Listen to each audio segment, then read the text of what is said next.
വിശുദ്ധ മർക്കോസ് 10-ാം അധ്യായം. വിവാഹമോചനത്തെ സംബന്ധിച്ച പ്രബോധനം. അവൻ അവിടം വിട്ട് യൂദയായിലേക്കും ജോർദാൻ മറുകരയിലേക്കും പോയി. വീണ്ടും ജനങ്ങൾ അവൻ്റെ അടുക്കൽ ഒരുമിച്ച് കൂടി. പതിവ് പോലെ അവൻ അവരെ പഠിപ്പിച്ചു. ഫരിസേയർ വന്ന് അവനെ പരീക്ഷിച്ചുകൊണ്ട് ചോദിച്ചു, ഭാര്യയെ ഉപേക്ഷിക്കുന്നത് നിയമാനുസൃതമാണോ? അവൻ മറുപടി പറഞ്ഞു, മോശ എന്താണ് നിങ്ങളോട് കൽപ്പിച്ചത്? അവർ പറഞ്ഞു, ഉപേക്ഷാപത്രം കൊടുത്ത് അവളെ ഉപേക്ഷിക്കാൻ മോശ അനുവദിച്ചിട്ടുണ്ട്.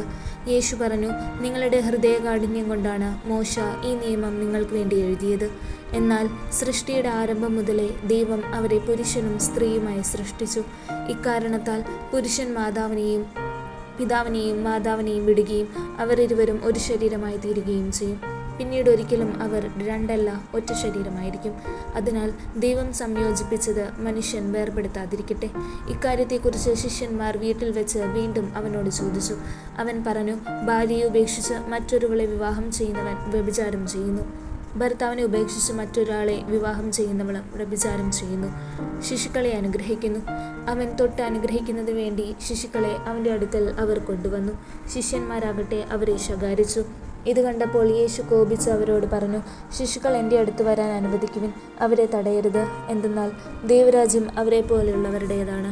സത്യമായി ഞാൻ നിങ്ങളോട് പറയുന്നു, ശിശുവിനെ പോലെ ദൈവരാജ്യം സ്വീകരിക്കാത്ത ആരും അതിൽ പ്രവേശിക്കുകയില്ല. അവൻ ശിശുക്കളെ എടുത്ത് അവരുടെ മേൽ കൈകൾ വെച്ച് അനുഗ്രഹിച്ചു. ധനികനും ദൈവരാജ്യവും. യേശു വഴിയിലേക്ക് ഇറങ്ങിയപ്പോൾ ഒരുവൻ ഓടിവന്ന് അവൻ്റെ മുമ്പിൽ മുട്ടുകുത്തി ചോദിച്ചു, നല്ലവനായ ഗുരു, നിത്യജീവൻ അവകാശമാക്കാൻ ഞാൻ എന്തു ചെയ്യണം? യേശു അവനോട് ചോദിച്ചു, എന്തുകൊണ്ടാണ് നീ എന്നെ നല്ലവനെന്ന് വിളിക്കുന്നത്? ദൈവം ഒരുവനല്ലാതെ നല്ലവനായി ആരുമില്ല. പ്രമാണങ്ങൾ നിനക്കറിയാമല്ലോ. കൊല്ലരുത്, വ്യഭിചാരം ചെയ്യരുത്, മോഷ്ടിക്കരുത്, കള്ളസാക്ഷ്യം നൽകരുത്, വഞ്ചിക്കരുത്, പിതാവിനെയും മാതാവിനെയും ബഹുമാനിക്കുക. അവൻ പറഞ്ഞു, ഗുരു, ചെറുപ്പം മുതൽ ഞാൻ ഇവയെല്ലാം പാലിക്കുന്നുണ്ട്. യേശു സ്നേഹപൂർവ്വം അവനെ കടാക്ഷിച്ചിട്ടുകൊണ്ട് പറഞ്ഞു, നിനക്കൊരു കുറവുണ്ട്. പോയി നിനക്കുള്ളതെല്ലാം വിറ്റ് ദരിദ്രർക്ക് കൊടുക്കുക. അപ്പോൾ സ്വർഗത്തിൽ നിനക്ക് നിക്ഷേപമുണ്ടാകും. പിന്നെ വന്ന് എന്നെ അനുഗമിക്കുക. ഈ വചനം കേട്ട് അവൻ വിഷാദിച്ച് സങ്കടത്തോടെ തിരിച്ചുപോയി. കാരണം അവന് വളരെയേറെ സമ്പത്തുണ്ടായിരുന്നു. യേശു ചുറ്റും നോക്കി ശിഷ്യരോട് പറഞ്ഞു, സമ്പന്നൻ ദൈവരാജ്യത്തിൽ പ്രവേശിക്കുക എത്ര പ്രയാസം. അവൻ്റെ വാക്ക് കേട്ട് ശിഷ്യന്മാർ വിസ്മയിച്ചു.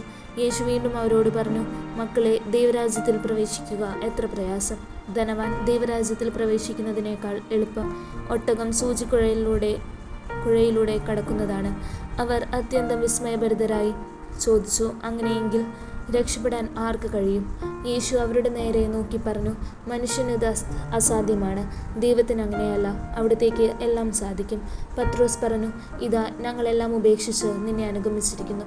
യേശു പ്രതിവചിച്ചു, സത്യമായി ഞാൻ നിങ്ങളോട് പറയുന്നു, എന്നെ പ്രതിയും സുവിശേഷത്തെ പ്രതിയും ഭവനത്തെയോ സഹോദരന്മാരെയോ സഹോദരിമാരെയോ മാതാവിനെയോ പിതാവിനെയോ മക്കളെയോ വയലുകളെയോ ത്യജിക്കുന്നവരിൽ ആർക്കും ഇവിടെ വെച്ച് തന്നെ 100 ഇരട്ടി ലഭിക്കാതിരിക്കുകയില്ല.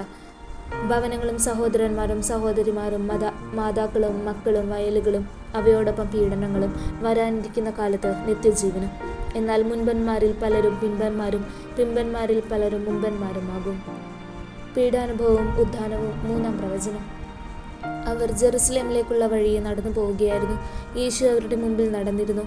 അവർ വിസ്മയിച്ചു. അന്ന് യാത്ര ചെയ്തിരുന്നവർ ഭയപ്പെടുകയും ചെയ്തു. അവൻ 12 പേരെയും അടുത്ത് വിളിച്ച് തനിക്ക് സംഭവിക്കാനിരിക്കുന്ന കാര്യങ്ങൾ പറയാൻ തുടങ്ങി. ഇതാ, നമ്മൾ ജെറുസലേമിലേക്ക് പോകുന്നു. മനുഷ്യപുത്രൻ പ്രധാന പുരോഹിതന്മാർക്കും നിയമജ്ഞന്മാർക്കും ഏൽപ്പിക്കപ്പെടും. അവർ അവനെ മരണത്തിന് വിധിക്കുകയും വിജാതിയർക്ക് ഏൽപ്പിച്ചു കൊടുക്കുകയും ചെയ്യും. അവർ അവനെ പരിഹസിക്കുകയും അവൻ്റെ മേൽ തുപ്പുകയും അവനെ പ്രഹരിക്കുകയും വധിക്കുകയും ചെയ്യും. 3 ദിവസത്തിനു ശേഷം അവൻ ഉയർത്തെഴുന്നേൽക്കും. സബദിപുത്രന്മാരുടെ അഭ്യർത്ഥന. സബദിപുത്രന്മാരായ യാക്കോബും യോഹന്നാനും അവനെ സമീപിച്ച് അപേക്ഷിച്ചു, ഗുരു, ഞങ്ങൾ അങ്ങയോട് അപേക്ഷിക്കുന്നതെന്തും ഞങ്ങൾക്ക് ചെയ്തു തരണമെന്ന് ഞങ്ങൾ ആഗ്രഹിക്കുന്നു. അവൻ ചോദിച്ചു, നിങ്ങൾക്ക് വേണ്ടി ഞാൻ എന്ത് ചെയ്യണമെന്നാണ് നിങ്ങൾ ആഗ്രഹിക്കുന്നത്? അവർ പറഞ്ഞു, അങ്ങയുടെ മഹത്വത്തിൽ ഞങ്ങളിൽ ഒരാൾ അങ്ങയുടെ വലത്തുവശത്തും മറ്റേയാൾ ഇടത്തുവശത്തും ഉപവിഷ്ടരാകാൻ അനുവദിക്കണമേ. യേശു പ്രതിവചിച്ചു, നിങ്ങൾ ആവശ്യപ്പെടുന്നത് എന്താണെന്ന് നിങ്ങൾ അറിയുന്നില്ല. ഞാൻ കുടിക്കുന്ന പാനപാത്രം കുടിക്കാനോ ഞാൻ സ്വീകരിക്കുന്ന സ്നാനം സ്വീകരിക്കാനോ നിങ്ങൾക്ക് കഴിയുമോ? ഞങ്ങൾക്ക് കഴിയുമെന്ന് അവർ മറുപടി പറഞ്ഞു. യേശു അവരോട് പറഞ്ഞു, ഞാൻ കുടിക്കുന്ന പാനപാത്രം നിങ്ങൾ കുടിക്കും, ഞാൻ സ്വീകരിക്കുന്ന സ്നാനം നിങ്ങൾ സ്വീകരിക്കും. എന്നാൽ എൻ്റെ വലത്തുവശത്തോ ഇടത്തുവശത്തോ ഇരിക്കാനുള്ള വരം തരേണ്ടത് ഞാനല്ല, അത് ആർക്കു വേണ്ടി സജ്ജമാക്കപ്പെട്ടിരിക്കുന്നുവോ അവർക്കുള്ളതാണ്. ഇത് കേട്ടപ്പോൾ ബാക്കി 10 പേർക്കും യാക്കോബിനോടും യോഹന്നാനോടും അമർഷം തോന്നി.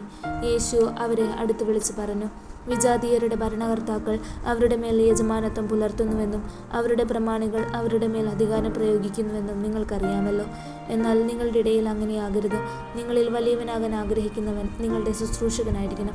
നിങ്ങളിൽ ഒന്നാമനാകാൻ ആഗ്രഹിക്കുന്നവൻ എല്ലാവരുടെയും ദാസനുമായിരിക്കണം. മനുഷ്യപുത്രൻ വന്നിരിക്കുന്നത് ശുശ്രൂഷിക്കപ്പെടാനല്ല, ശുശ്രൂഷിക്കാനും സ്വന്തം ജീവൻ അനേകർക്ക് വേണ്ടി മോചനദ്രവ്യമായി നൽകാനുമത്രേ. ബർത്തിമേയൂസിന് കാഴ്ച നൽകുന്നു. അവർ ജെറീക്കോയിലെത്തി. അവൻ ശിഷ്യരോടും വലിയൊരു ജനാവലിയോടും കൂടെ ജെറീക്കോ വിട്ടു പോകുമ്പോൾ തിമേയൂസിൻ്റെ പുത്രനായ ബർത്തിമേയൂസ് എന്ന അന്ധയാചകൻ വഴിയരികിൽ ഇരിപ്പുണ്ടായിരുന്നു. നസ്രായനായ യേശുവാണ് പോകുന്നതെന്നറിഞ്ഞപ്പോൾ അവൻ ഉച്ചത്തിൽ വിളിച്ചു പറഞ്ഞു, ദാവീദിന് പുത്രനായ യേശുവേ, എന്നിൽ കനിയണമേ. നിശബ്ദനായിരിക്കുവാൻ പറഞ്ഞുകൊണ്ട് പലരും അവനെ ശകാരിച്ചു. എന്നാൽ അവൻ കൂടുതൽ ഉച്ചത്തിൽ വിളിച്ചു പറഞ്ഞു, ദാവീദിന് പുത്ര, എന്നിൽ കനിയണമേ. യേശു പെട്ടെന്ന് നിന്നിട്ട് പറഞ്ഞു, അവനെ വിളിക്കുക. അവർ അന്ധനെ വിളിച്ച് അവനോട് പറഞ്ഞു, ധൈര്യമായിരിക്കൂ, എഴുന്നേൽക്കുക, യേശു നിന്നെ വിളിക്കുന്നു. അവൻ പുറങ്കുപ്പായും ദൂരെ എറിഞ്ഞ് കുതിച്ചു ചാടി യേശുവിൻ്റെ അടുത്തെത്തി. യേശു ചോദിച്ചു, ഞാൻ നിനക്ക് വേണ്ടി എന്തു ചെയ്യണമെന്നാണ് നീ ആഗ്രഹിക്കുന്നത്? അന്ധൻ അവനോട് പറഞ്ഞു, ഗുരു, എനിക്ക് കാഴ്ച വീണ്ടു കിട്ടണം. യേശു പറഞ്ഞു, നീ പോയിക്കൊള്ളുക, നിന്റെ വിശ്വാസം നിന്നെ രക്ഷിച്ചിരിക്കുന്നു. തൽക്ഷണം അവന് കാഴ്ച ലഭിച്ചു. അവൻ യേശുവിനെ അനുഗമിച്ചു.